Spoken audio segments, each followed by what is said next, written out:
Hi, I'm Rob, and in this Germs of War video, I'm going to show you the team I'm going to use for this faction assault in Amanithrax, and no mythic required either.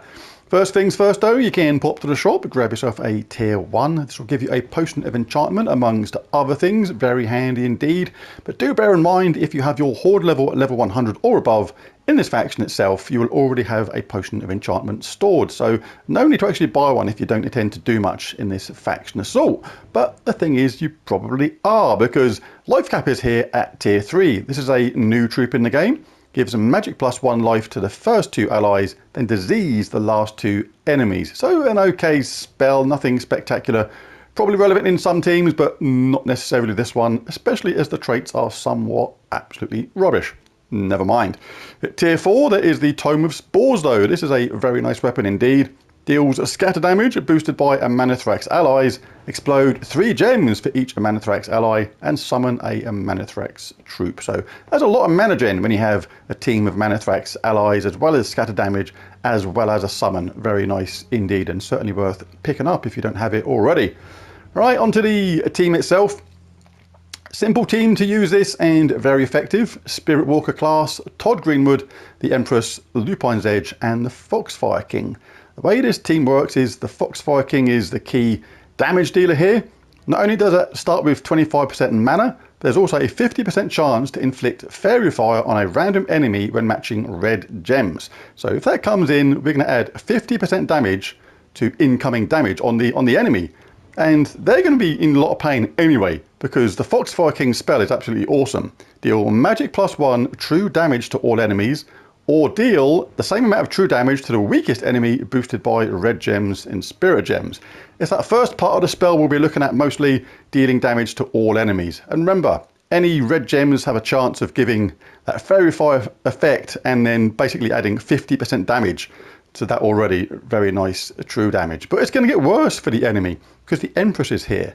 She gives magic +1 to all skills on the last ally, with a 7% chance of an extra turn for each green gem on the board. That is going to go on to the Foxfire King, so you can imagine his damage is going to go absolutely insane. She also has good tarot, which is great. Grant a random status effect to a random ally when an ally casts a spell. And we'll be casting quite a few spells if we choose, because Todd Greenwood is here. Does damage to an enemy, then creates 3 green gems boosted by Wargear allies. There's 3 Wargears in this, so not the full amount of 4, so it's not going to loop as well as it could do. But the point is not to loop insanely like you can do with these type of teams. The idea is to create a lot of green, so when you cast the Empress, it has a much better chance of getting the extra turn. So with a certain amount of green on the board, you almost guarantee the extra turn with that. Get the boost and then cast Foxfire King and away you go. Lupine's Edge is here as well. Does damage to an enemy boosted by Wargear allies, then create a mix of 6 green and red gems for each Wargear ally. So it uses red, it uses green. That is going to be really effective. Remember, when those red match as well, we're going to get that awesome boost from the Fairy Fire, hopefully. Spirit Walker class, also absolutely superb. Drain 2 mana from a random enemy when an ally casts a spell. We'll go through Resilience, Purification, Root Trap, Mana Source, Healing Herb, Nature's Will, and Harvest Moon. Those last few traits particularly useful. Gain 4 life when matching green gems, which we'll be doing a lot. Gain bonus green from gem matches, and all Wargear allies gain 2 life every single turn. Banner for this is the Maze Banner, +2 green, +1 red, -1 purple. Right, let's dive into a game. Obviously, with these colours on this, you can go with a double Gobtruffle team, something like that. You can go Arakian Weaver, you can go Queen Beatrix, a combination of them. Lots of ways to go about it. Right, so Todd Greenwood is up. In fact, everybody's up almost straight away. So let's see what we can do.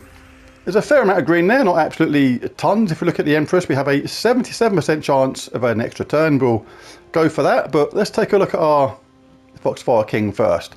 He's on 80 at the moment. So what I can do, you can cast this, do a bit of damage. Obviously, we don't need to do this right now. I'm just showing how it works. I'll show how it works on a higher level in just a moment. But now we've got a 98% chance of an extra turn.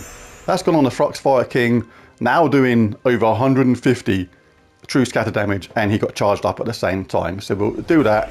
obviously win the game. That will still work even if you're a really newer player. So it's not like my stats that are making that work. It's going to work for you anyway. So very effective.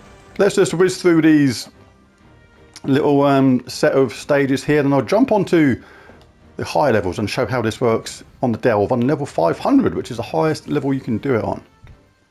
It's still going to work really, really well. Right, we're pretty much ready next time. Anyway, there's the Foxfire King. Let's just bash through these ever so quickly and jump to the Delve and do a level 500 fight or 3. Where am I going? Full of psychedelic colours, this Delve.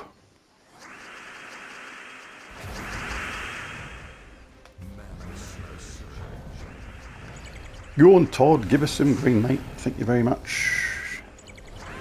Get the job done with the Foxfire King.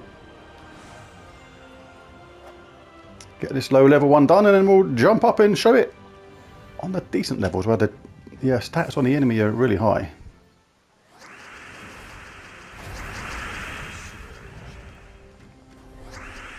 Pick on anyone you like at first. Not the top troop though. Leave them entangled, gives you protection from skulls. Useful if you're a newer player. Like I say, if you don't have these particular troops, Queen Beatrix is going to be fantastic for this. So is King Gobtruffle. Go with a double Queen Bee team. Arachnian Weaver. You can have Leprechaun to give you a fast start. So many options on green. It's fantastic. Right, let's just get this job done. Bish bash bosh. Right, now let's jump to the Delve itself and do this on level 500.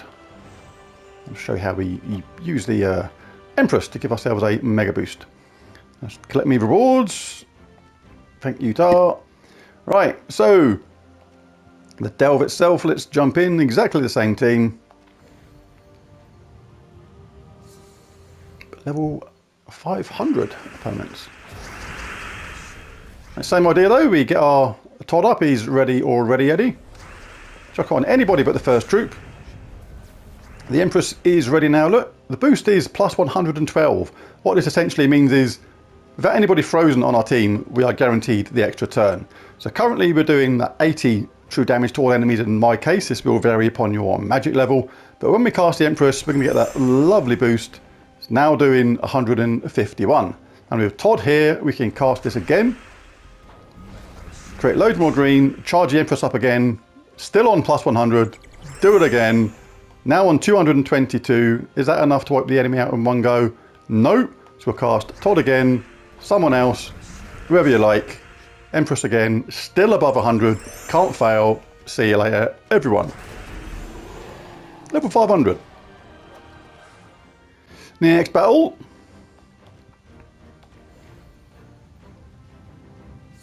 So when you do this at regular speed, it is actually pretty fast. Let's cast our Todd, Empress, Todd, Empress, Todd, Empress. Is that enough yet? No, one more. Todd, Empress. What are we on? 364. Just enough. Everyone's dead.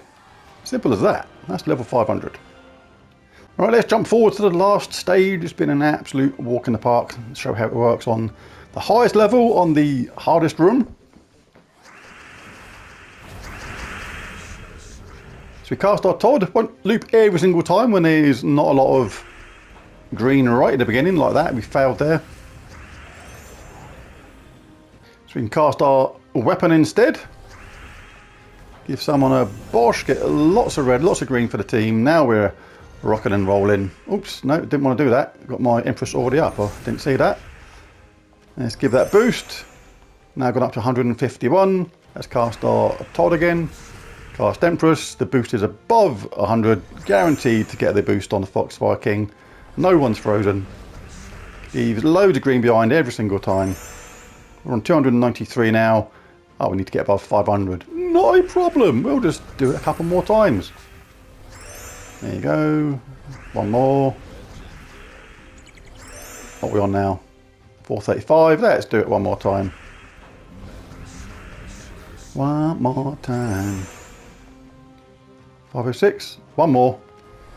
So when you do this at full speed without talking and explaining it, it is actually really quick, and then yeah, job done, everyone's dead in a single cast. And that is the Mythic room on level 500. Absolute doddle, does not take long at all when you get into the swing of it. But there's a video, there it is. It's a lot of fun to use.